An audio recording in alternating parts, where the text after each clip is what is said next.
Hi guys, Blacksmith MMA here, coming to you with a bit of a breakdown for some of the main events from the UFC for card this weekend, which is Blanchfield versus Fiorot. Guys, we've had an amazing first month in my free Telegram. So we started the Telegram at the start of the year. We've got very good stats when it comes to the free plays. We've won 17 out of the last 21, so 17 wins, 4 losses. But most importantly, the VIP, which is the bulk of all my plays, has been going for just over a month.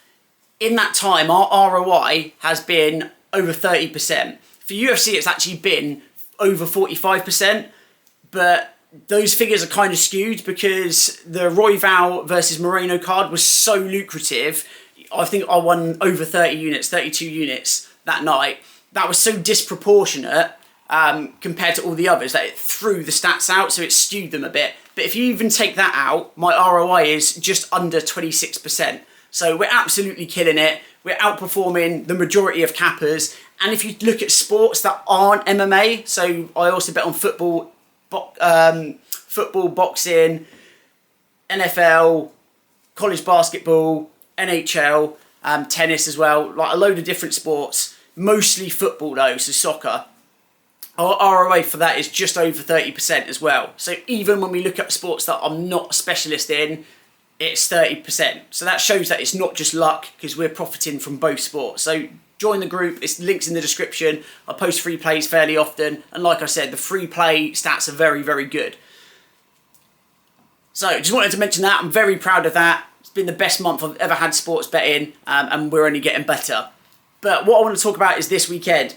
So with my group as well, obviously we're not going to win every weekend, guys, but we've made profit every week. Some weeks we've just barely made profit, or the weeks that we've not done as well, we have made profit, but some of that's come from live bets as well that not everyone's been able to tell. So we've come to the point where we've just broken even for a week or two out of like the last 6 weeks.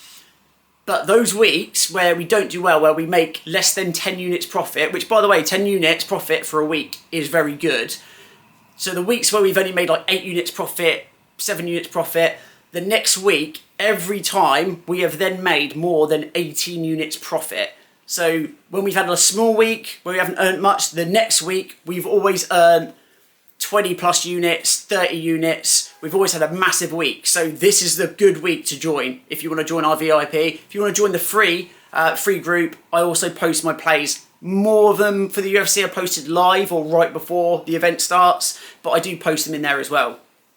But this event, what I'm getting at is, this event is a good one to bet on. There's quite a few fighters that have been undervalued, and I think there's quite a few opportunities to make money. I want to talk about the top 4 fights because I feel like there are some interesting stories here and people have got interesting opinions as well. And I want to talk through what mine are. So what I'm going to start off, I've got the odds in front of me now. I want to start off talking about the 4 fight from the top. So this is Ruziboev and Dumas. I know I'm pronouncing his name wrong, apologies. But everyone seems to be on Dumas. Not just casual bettors, and I don't mean casual MMA fans when I say casuals. I hate that term being used. What I mean is people who aren't professionals, they bet for fun. Not just them, it's also cappers are really on Dumas. And I understand because the odds, it's at 2.87 at the moment. So, you know, you're getting good value for money at that. But I'm not seeing it, guys. I've done the tape study myself. I've seen Ruziboev, his last few fights. I've seen I think we've gone back and watched the last 6 for both of them. Dumas, he has got skills. He is very sharp on the stand-up, and he is a striking specialist. And guys, that can work. I'm not saying that doesn't work. I mean, just look at Izzy, for example. He's made a whole career out of it, become a champ, become one of the best to ever do it. But I don't see Dumas at the same level of striking. Yeah, he's good, but he's not so good that I'm absolutely wowed by it. What I see when I looked at this tape is he's got great range. He uses his range well. He's usually the taller fighter, and he's usually the fighter with the biggest range. And do you know what? For someone who uses his range a lot, when I look in his last few fights, including his loss to Fred, there are times where he's misjudged the range, and he seems almost shocked when someone gets on the inside of him. So that tells me, I think, when he's sparring, I think he's someone who probably gets away with quite a lot. Because he seemed shocked when he got it wrong and he got countered. And he almost seemed a bit like panicky and a bit worried. He did say before that last loss that he had, which was 3 fights ago for him, there is no plan B. My plan is to strike, that's it. And that's okay, you know, for a small percent of fighters who are absolutely elite at MMA striking, but I don't think that's him. And that's going to be a problem in this fight, because Ruziboev, one, he's taller. He's 6'6", so he's got a few inches on him. He's got longer reach as well. I think he's got a 2-inch reach advantage. I could be wrong about that in this fight. So Dumas is not going to have the range advantage he normally has, so that's going to throw him off straight away. He's then also got a disadvantage with the grappling as well. So that's going to be another thing he's going to have to watch out for, that Ruziboev is going to use to his advantage. So there's a few things going against him here. I think Ruziboev as well, I don't know what strategy he's going to use. I have a feeling he's actually going to strike with him a fair bit. I don't think he's going to go for a takedown straight away. And I think it's going to be this interesting chess game. I think Dumas is going to try and keep distance, and it's not going to work, and it's going to get messy quickly. And then Ruziboev is going to either push him against the cage, get a trip. I can see him for some reason pushing him against the cage and getting a trip takedown. I don't know why. Just some of the footage that I watched with Dumas, I just feel like he's kind of susceptible to that happening. And I feel like he may get his back taken and may get finished that way. But we'll see what happens. I can also see him getting clipped on the stand-up and being a bit shocked that he's actually got clipped, and then that's when the grappling exchange happens. But loads of people on Dumas, on the plus money.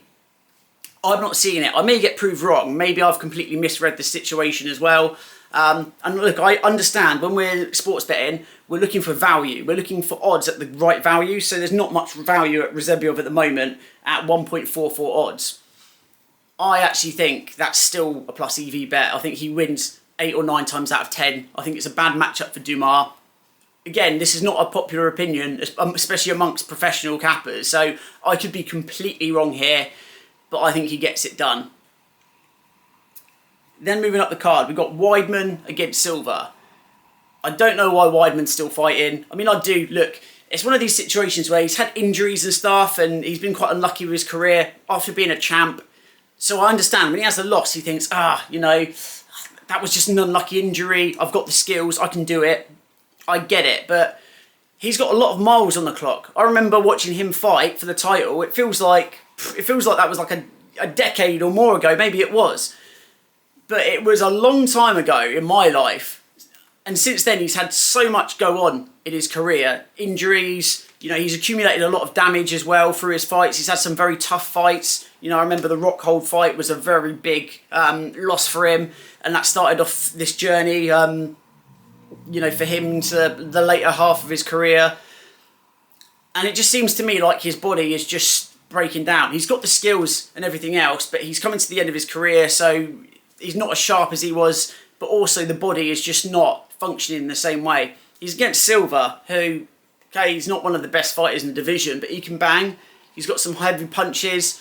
There is a world where Weidman can win. I think if he can avoid the power for like 5 minutes or so, you know, in the first round, I think he can maybe grapple, drain Silva, and grind out a very ugly decision. And it might be where, you know, people are saying, oh, Weidman, he gets the win, and Weidman thinks he's back, but really he's just beat someone who's not that good, using a very boring style. That's grinding it out against him. That isn't going to work on any fighter who's decent. Or I can see him getting finished very, very quickly. And it may be a situation where he gets caught by a punch. We think it's like a lucky punch, and he's like, oh man, I got clipped. It can happen to anyone. And it's like, well, it keeps happening, you know. So is it lucky, or is it just you're in decline physically?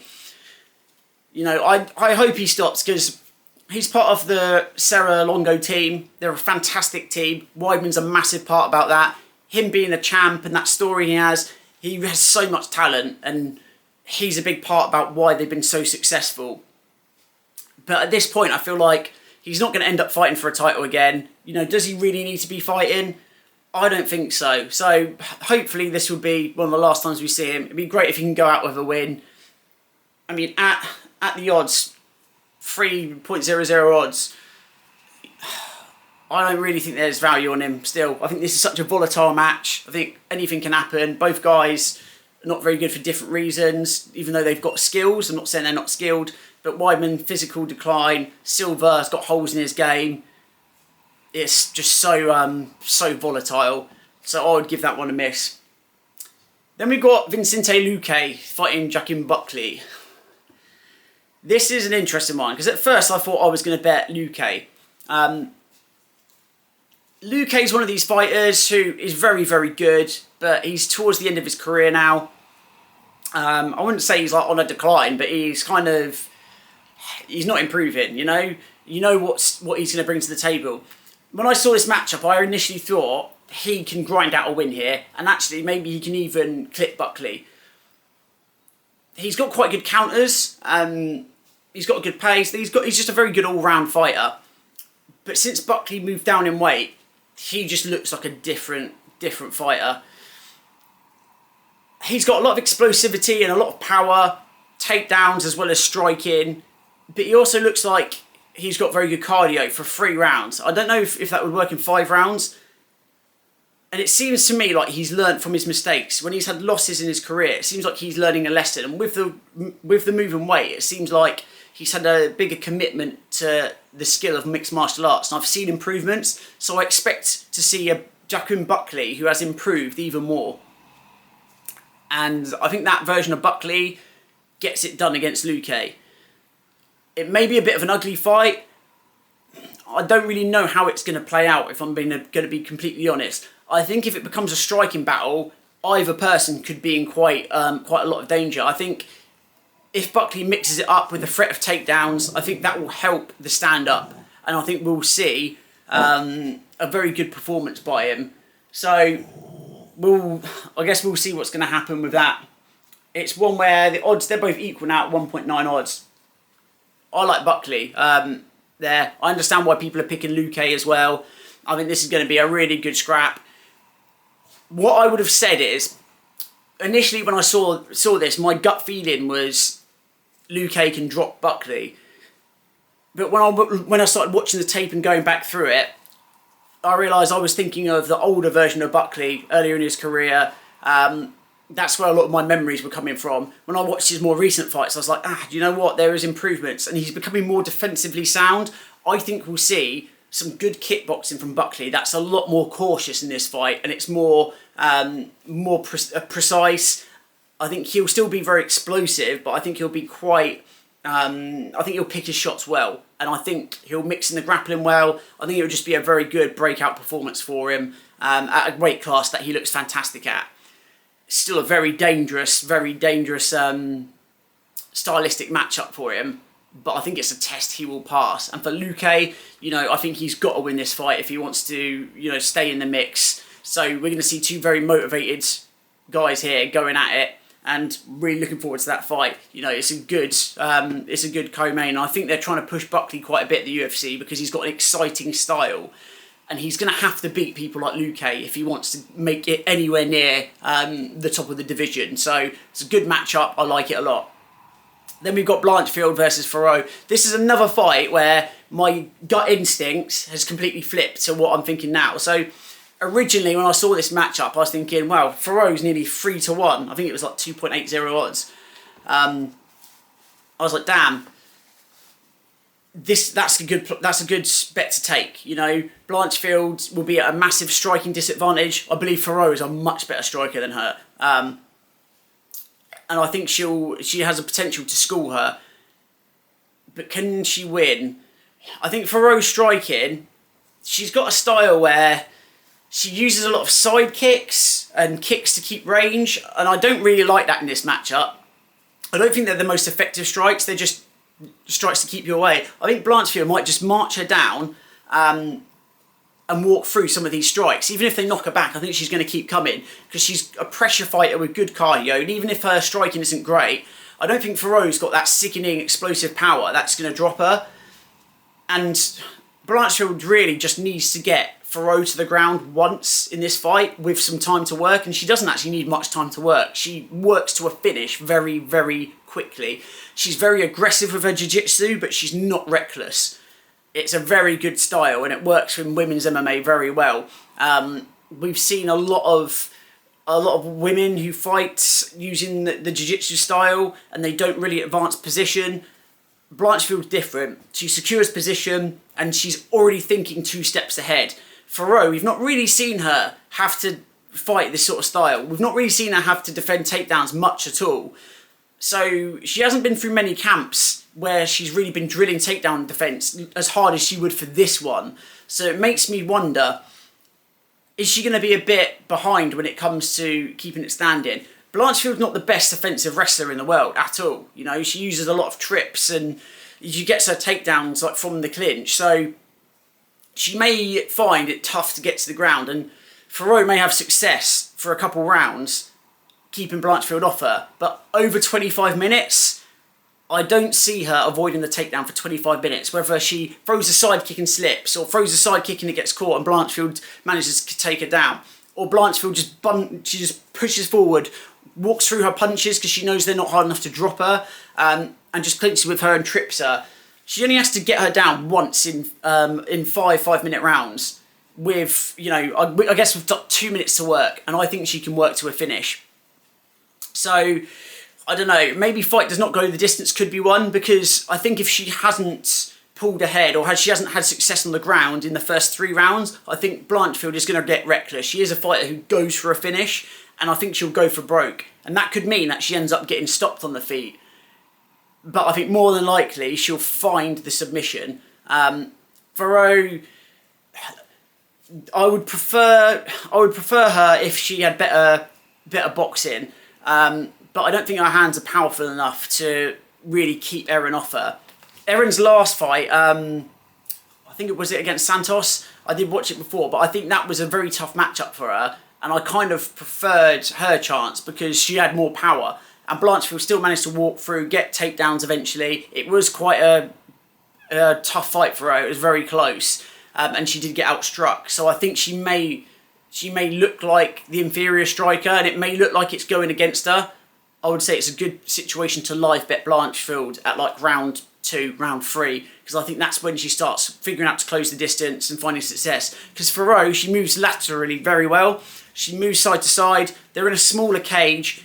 As she gets tired, it's going to be harder to keep Blanchfield off her. And like I said, Blanchfield only needs to get down to the ground once, and then it's going to be trouble. So maybe fight does not go the distance. Maybe I think Blanchfield by submission. I mean, the odds aren't released for that yet. Oh, they are actually here. So that's actually 3.1 odds. That's actually quite a good play. I would maybe look for a round prop. So I would look at Blanchfield by submission. So Blanchfield submission round 3 is 13.00, 4 is 17, 5 is 23.00. I think those are some props that are worth going for. But Fiorot can win this fight, make no mistake about it. Fiorot can win by decision, I think, or even get a stoppage if she's really far ahead and Erin gets reckless and then she gets clipped. So we'll see what happens. That's what I think is going to happen this weekend. It's a good card to bet, mostly on the undercard, I think. But if you want some of those bets, join my free Telegram or join my VIP service, because I've got loads that are locked in. This is a good card for betting the overs and unders as well, guys. That's a little hint I'll give you for you. Go and have a look at the odds and work it out. See which ones you like. If you don't know what to bet, join my group and I'll lock some bets in shortly. And I think in either the next day or two, now that all the props are released, I'll start getting them in. So let's have another good week. Every time we've had a week in the UFC where we've made, like I said, where we've made under 10 units, the next week we've made over 18 units. So this week we're primed for a big win. Join the group and be part of it. Let's have a good one again.